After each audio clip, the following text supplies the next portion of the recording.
Ópera apresenta Expogestão.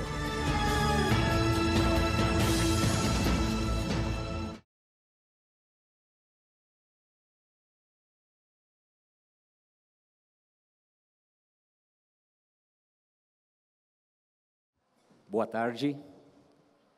Primeiro quero agradecer Fernando e Oliver por compartilhar as suas experiências aqui nessa tarde maravilhosa e muito rica de conhecimento aqui na Expogestão. Muito obrigado em nome da comissão organizadora. Fica absolutamente claro, né, que uma das agendas extremamente importante para os gestores é a transformação, ou deveria ser a transformação digital dos negócios. Nas apresentações, ficou evidente que não sobra uma indústria que não será afetada. Os reflexos, eles são claros e nós estamos numa contagem regressiva. E passa pelo grande motor do dinheiro, como as criptomoedas, onde o Fernando aqui explorou o Bitcoin, mas a gente sabe que nós temos aí 1.500 tipos de moedas diferentes no Brasil. Nós já temos mais gente investindo em criptomoedas do que na Bolsa, na B3. Então, as mudanças, elas são em alta velocidade, né? E depois, com a pergunta aqui, com a palestra do Oliver, quer dizer, fica claro os grandes desafios que nós temos que enfrentar. Como eu também atuo nessa área de transformação, a gente tem o contato e, de fato, transformar dói muito.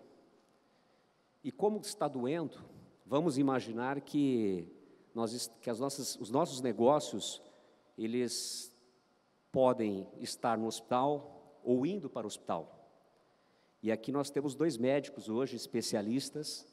Então, a ideia, e até um pouco da conversa de backstage que eu tive com eles, é que a gente tenha um papo aqui, franco, direto, para que a gente possa capturar o que eles têm feito de prático. Em resumo, qual é a receita? Se é que tem alguma receita. Vários insights, várias dicas, várias pesquisas aqui mostram, mas a gente vai voltar para casa e segunda-feira é um dia de reuniões. Por onde a gente começa? Quer dizer, como a gente começa efetivamente, né? E me parece que não é pela tecnologia necessariamente. Nós temos grandes desafios e o maior deles, no meu ponto de vista, é toda essa mudança geracional. Nós não resolvemos o problema com a geração anterior do consumidor. Imagine o novo consumidor nativo, digital, como é que a gente vai entregar essa experiência? A Amazon nasceu lá atrás com esse propósito e vem conseguindo fazer com maestria e se posicionou como uma empresa líder, né? Então, nessa linha que a gente vai conversar um pouquinho. Então, eu gostaria que, de maneira bem rápida, até porque eu já recebi algumas perguntas da plateia, que eles trouxessem um pouquinho aí de dicas práticas para segunda-feira, né, considerando a realidade do nosso mercado aqui, que nós temos o PIB muito pautado em cima da indústria, né? E a gente sabe que não é só o Big Data, o IoT, o Machine Learning, não é isso, não é somente isso lá no chão de fábrica, colocar robôs, mais e mais robôs. Isso é importante, mas isso é um componente, isso é uma parte desse processo, né? Bom, então, vamos começar aqui pelo Fernando, falando um pouquinho aí desse desafio, Fernando. Realmente, o desafio é enorme. E eu até vou usar uma dica do próprio Oliver, que eu acho que vale a pena enfatizar, porque a minha apresentação foi sobre uma tecnologia. E acho que a do Oliver foi muito mais sobre a gestão e como aproveitar as tecnologias existentes nos seus problemas, resolvendo seus negócios, produtos, atendendo melhor o cliente e tudo mais. E talvez a dica que eu deixo, que é relacionada a essa visão, na questão do blockchain, hoje, a gente tem mais, como o Oliver falou em buzzwords, o blockchain hoje se transformou num buzzword. Graças à revista The Economist, lá em 2015, ela que cunhou o termo blockchain, a ponto de hoje ser blockchain a 5ª maravilha do mundo, a 7ª maravilha do mundo, e um dinheiro eletrônico é apenas uma aplicação irrelevante, apenas uma ramificação. E é nesse sentido que é importante olhar que essa tecnologia, sim, vai ter repercussões em vários negócios, sim, vai acabar possibilitando o surgimento de novos modelos de negócios, isso eu não tenho dúvida. Mas, para hoje em dia, segunda-feira, talvez ela não sirva para nada no seu negócio. E é difícil, nesse momento de buzzwords e que tem muito hype, né, toda essa atenção em torno da palavra blockchain, que as empresas podem acabar tendo uma estratégia de blockchain, como tinha lá na década de 90, a sua estratégia para a internet. Hoje, pensar nisso nem faz sentido. Pô, a internet está aí, assim, está disseminada em tudo passa pela internet. Não tem como pensar, vou fazer uma estratégia para a internet. E no caso de blockchain, a gente está um pouco nesse momento. E as pessoas até pensam, preciso ter uma estratégia de blockchain. Não, talvez não tenha que ter nada para blockchain, talvez blockchain não vai resolver em nada o seu negócio, e é preciso procurar distinguir onde realmente ela tem uma aplicação e onde não tem. E eu trago um caso emblemático, que é da própria Kodak, que já virou o Kodak Moment, que ela, acho que é o último suspiro de um afogado, porque ela, justamente, há 2 meses atrás, utilizou o blockchain como uma forma, na minha visão, mais de marketing, anunciando que teria uma Kodak Coin, com uma nova plataforma para compartilhamento de fotos e remuneração dos fotógrafos, enfim. Ela lançou isso no mesmo dia, em questão de 3 horas, a ação dobrou de preço e segue com o preço 2 vezes mais antes do anúncio. Se vai ter sucesso? Acho que não. Mas é até um exemplo ilustrativo de usar a tecnologia como a resolução do problema, e talvez não seja o caso da Kodak. O Fernando colocou muito bem. Eu reluto muito em aceitar essa discussão de que a tecnologia é o driver. Para mim, nunca é. Para mim, é o problema de negócio, como número 1, o cliente. E o terceiro componente, que eu acho que é essencial e poucos entendem, porque falar do cliente a gente já fala. A gente tem que aprender a fazer isso melhor, tudo bem. A questão do problema de negócio, para mim, eu hoje elencaria agilidade. Acho que 1/3 da estratégia de qualquer negócio, porque prever o futuro está tão difícil, vai ser resolvido com a capacidade de reagir com agilidade a novas situações. E 3, comecem a pensar em modelos de ecossistema. Como é que eu posso ir a um ecossistema, maximizar a minha eficiência, usar ferramentas externas, integrar com o meu negócio para ganhar escala interna, para melhorar minhas ofertas, para participar de movimentos de geração de valor mais agressivos. Seriam as 3 coisas. Até agregando, aqui acho que dá para a gente fazer bem dinâmico aqui, aproveitando a sua primeira colocação. O ponto do desafio geracional e a mudança cultural, para mim, ele é muito relevante. E eu vejo isso no simples entendimento da tecnologia das criptomoedas, que realmente ela acaba quebrando vários paradigmas que a gente não está acostumado e acaba criando obstáculos maiores para o entendimento pleno da tecnologia. Então, a questão da mudança cultural, para mim, talvez seja o principal desafio para todas as empresas e empresários. Realmente não é fácil essa questão de mudança cultural. Você quer ver como isso se materializa? Eu vou falar uma coisa que eu tenho certeza, que 70% da sala vai dizer, putz, eu reconheço a situação. Você contrata, eu fiz uma brincadeira de backstage, falei, vou contratar o Anderson, eu sou um CEO de uma empresa, vou contratar o Anderson como meu head de inovação, vou dar budget para ele, vou dizer, cara, você tem carta branca. Aí o Anderson vai, faz o que faz muito bem, que é conhecer o ecossistema, criar uma estratégia, vem para mim e diz, olha, essas são as ideias, a gente falou, beleza, vamos implementar. Aí a gente implementa. Chega no fim do primeiro quarter, ou no primeiro mês, eu falei, cara, você fez o número? Olha, a gente acabou de lançar. Não, cara, aqui o negócio é o seguinte, a métrica é essa. Você fez o número? Está no orçamento? Está em linha? O modelo de gestão tem que mudar radicalmente, porque senão, de novo, você não vai inovar. Esse é um componente que a cultura começa por aí. Posso mudar tudo, menos a forma como eu sempre fiz, o mais importante. Então, não vai mudar. Fica muito claro, né, essa questão quais são os grandes desafios, né? E aí, pegando o gancho com a questão de legado, que é o que se enfrenta no dia a dia, né? Você quer ganhar velocidade, mas você tem ali alguns vagões conectados, e isso muitas vezes acaba impedindo, né? E quando vocês falam na questão de empresas plataformas, né? Eu acho que esse é um grande desafio para a indústria. A gente vê aí o próprio blockchain, as próprias novas tecnologias que estão surgindo, elas estão tirando os intermediários do meio do caminho. E a indústria, as empresas, elas se concentram muito em produzir isso muito bem, né? E os intermediários agora perdem relevância nesse processo, né? O que permite, na verdade, muitas vezes você acessar esse mercado direto. E quando a gente fala em crescimento exponencial, em mercados exponenciais, e a gente pode pegar o exemplo da questão da bancarização, que no Brasil metade ainda não tem sequer conta bancária nesse processo. Quer dizer, olha o tamanho desse mercado que tem aí para ser capturado, né? Então, nesse contexto, como é que as empresas devem se preparar para isso, considerando que elas têm o legado, elas não têm agilidade, elas precisam virar plataforma? E qual é o prazo que vocês acham que isso deve acontecer no Brasil? Porque, dependendo do timing, você pode perder o jogo. Vou começar, porque eu acho que, para mim, a resposta é muito objetiva, e eu vou ser bem direto. Saindo daqui, se a gente quisesse começar uma transformação digital legítima, daqui a 45 dias nós já deveríamos ter as primeiras soluções desenhadas, 45 dias depois nós já devíamos ter o primeiro MVP, ou seja, o primeiro produto, e em ciclos de 45 depois disso. Ponto final. É esse o giro. E a gente não tem mais a restrição de agora, putz, eu vou mexer no meu SAP, então chama um consultor que vai fazer um orçamento de R$2 milhões, vai levar 1 ano e meio de projeto. Com o Spiders, hoje, a gente consegue fazer conectividade de plataformas digitais com o legado de forma muito ágil. Por isso que é importante ir ao ecossistema, porque se você ficar dentro de casa, você não vai enxergar... São 10 mil startups no Brasil hoje. Cada uma delas resolvendo um problema de negócio, por baixo esse número. E eu garanto que eles estão resolvendo um problema de negócios que tem metade da sala está batendo a cabeça aqui. Por isso que eu promovo tanto essa questão de aproximação com o ecossistema. É fundamental.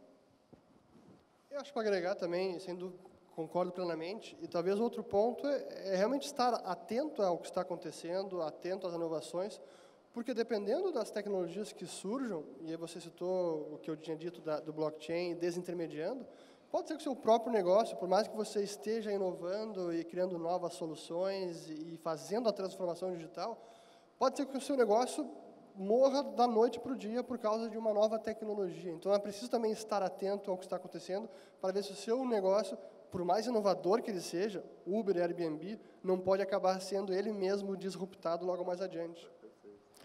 Pegando, Fernando, já que você está com a palavra também, tem uma pergunta aqui. Se o Bitcoin, por exemplo, não tem controle central, como será feito o controle de lavagem de dinheiro de atividades ilegais? Essa é uma pergunta que veio da plateia. Essa pergunta sempre aparece. Essa também é uma desvantagem aos olhos das autoridades do próprio dinheiro em espécie, o cash. Então, hoje, o real ou o dólar, qualquer que seja a moeda nacional, também é usada para lavagem de dinheiro. Eu não nego que isso seja um desafio, de fato, para autoridades, para governos, nações, mas eu sempre trago, acho que é o ponto central, que é entender que o ato ilícito, a contravenção, o ato criminoso, ele está no ato em si, e não na tecnologia utilizada. Que as criptomoedas podem ser usadas para finalidades ilícitas, não tenho a menor dúvida. Claro que devemos todos combatê-la e ajudar a combater. Mas o problema não está na tecnologia em si, a tecnologia é neutra. Eu lembro de um caso recente que teve no Twitter, que o Estado Islâmico estaria usando criptomoedas para financiar alguma campanha lá. E eles anunciaram isso no Twitter. Qual foi a notícia? O Estado Islâmico está usando criptomoedas para financiar o terrorismo. Pô, e o Twitter que eles usaram também para divulgar suas atividades? Então, o problema não é na tecnologia, é o ato em si. Sem dúvida que isso deve ser combatido, mas isso até chega a ser irônico, paradoxal talvez, porque a tecnologia das criptomoedas tem uma grande rastreabilidade por conta da sua transparência, que está ligado ao seu modelo de segurança. Todas as transações são públicas, então tudo que acontece na rede é possível de se verificar e comprovar. Não é facilmente identificável com uma pessoa no mundo real, uma empresa, mas as transações em si são rastreáveis. Então, hoje, as criptomoedas oferecem uma rastreabilidade muito maior do que o próprio dinheiro em espécie. E você regula o entorno, né? Como o Banco Central hoje faz com cash. A economia cripto, em algum momento, ela cruza com a economia real. E nesses pontos de intersecção, você regula. Como acontece hoje com o dinheiro. Não é um mistério tão grande assim, honestamente. Bacana. Tem uma pergunta aqui que é para você, Oliver, e acho que tem muito a ver com aquilo que você falou que vocês estão fazendo lá na KPMG. Como enfrentar o paradoxo da escalabilidade em negócios baseado em conhecimento, como consultorias? Isso foi... Eu não vou contar o segredo da coisa aqui, porque demorou um ano para a gente tentar achar um caminho. Mas, sem dúvida, o problema de vender conhecimento embarcado em gente, ele limita a escalabilidade, né? Imagine que que uma grande organização como a nossa tivesse 50% a mais de mercado amanhã. Nós não teríamos como contratar 50% a mais de mão de obra, ela simplesmente não existe.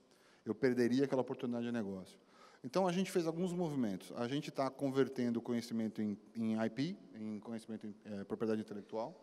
Obviamente, o passo seguinte é converter IP em código, em ativos digitais, que a gente está fazendo muito isso. E algumas discussões que a gente está fazendo hoje que é romper o modelo clássico de entrega. O Google ensinou o mundo uma coisa muito legal e muito simples. Por melhor que as suas pessoas sejam, mesmo as minhas, a gente nunca vai concorrer com o restante do ecossistema. Sempre tem alguém lá fora que resolveu melhor, resolveu mais rápido. E aí, é por isso que eu volto a falar na questão do ecossistema, você saber fazer essa conexão, procurar isso, e fazer essa integração vai criar um novo mercado para as consultorias, que é inteiramente novo, porque não é trivial fazer essa conexão. Eu fiz uma brincadeira com você no backstage. Se você botar uma startup, um investidor e um corporate numa sala, e achar que dali vai sair alguma coisa, pode ser que saia em 20% dos casos. Mas não adianta, o cara da startup ele fala Swahili, o investidor fala alemão e o investidor fala sueco. Culturalmente, eles são muito diferentes. Tem um campo muito grande de consultoria para se fazer, para criar novas ferramentas. As ferramentas tradicionais não são tão úteis para fazer essa conexão e fazer ela gerar valor. Muito bom. Voltando aqui para o Bitcoin, tem bastante coisa, tá, Fernando, de Bitcoin aqui chegando, né? Se a Bitcoin, por exemplo, é escassa, né? Como ela pode resolver as transações econômicas quando o PIB aumenta, se aumentar preço e, portanto, gerar inflação? Se a Bitcoin é escassa, a moeda, como ela pode resolver as transações econômicas quando, por exemplo, o PIB aumenta, sem aumentar preços e, portanto, gerar inflação? Muito bem. Eu estava pensando aqui que disseram que eu sou o maior especialista do Brasil. Na verdade, o maior é o Oliver, que é mais alto que eu ainda aqui. Essa questão até uma questão econômica de fundo. Primeiro, o Bitcoin tem uma limitação de 21 milhões de unidades, sim, mas cada unidade é perfeitamente divisível. Tem até 8 casas decimais e até no extremo é possível aumentar caso seja necessário no futuro. Então, para dar cabo de transações, o ponto é, não importa qual é a quantidade, qualquer quantidade serve, contanto que seja divisível. Isso é até ponto de debate entre economistas, se uma oferta monetária precisa ser crescente para dar conta do crescimento econômico ou não. Eu talvez esteja hoje no extremo do debate que digo que não. Até o crescimento econômico, por definição, ele gera diminuição de preço. Se a gente tem uma oferta de dinheiro mais ou menos constante, quanto mais a gente produz, a economia se torna mais produtiva, mais bens e serviços disponíveis, a tendência é o preço desses bens diminuírem de preço, de caírem de preço, custarem menos. Mas hoje, a economia que está em voga, a ciência econômica em voga, é que a gente precisa ter uma oferta de dinheiro constante, numa taxa de inflação definida arbitrariamente em 2% ou 4,5%, depende do país. Mas, para mim, isso não é nenhuma complicação. Contanto que a moeda seja plenamente divisível, e no mundo digital isso é perfeito de se alcançar, é fácil, não haveria nenhum problema. Eu acho que tem só um comentário que vale a pena complementar, que o Bitcoin está evoluindo em camadas. E o próprio Fernando tem acompanhado isso muito de perto. A gente estava tendo uma conversa, ele estava me dando uma aula de como coisas como o Lightning Network vão permitir transacionabilidade econômica lastreada numa camada de confiança, leia-se Bitcoin camada 1, que escala demais o modelo. Escala demais o modelo. Você só literalmente liquida as transações aqui, mas você transaciona múltiplas vezes mais nas camadas superiores. Eu acho que isso é uma característica de design que as pessoas ainda não incorporaram no seu modelo mental sobre criptomoedas, até porque é muito novo, não dá para cobrar, mas acho que a gente está vendo caminhos muito interessantes de permitir que isso aconteça. Essa aqui, Oliver, para você, como as empresas brasileiras se posicionam nos quesitos novos mapas mentais e de modelos de negócio? O que falta para melhorarmos nisso?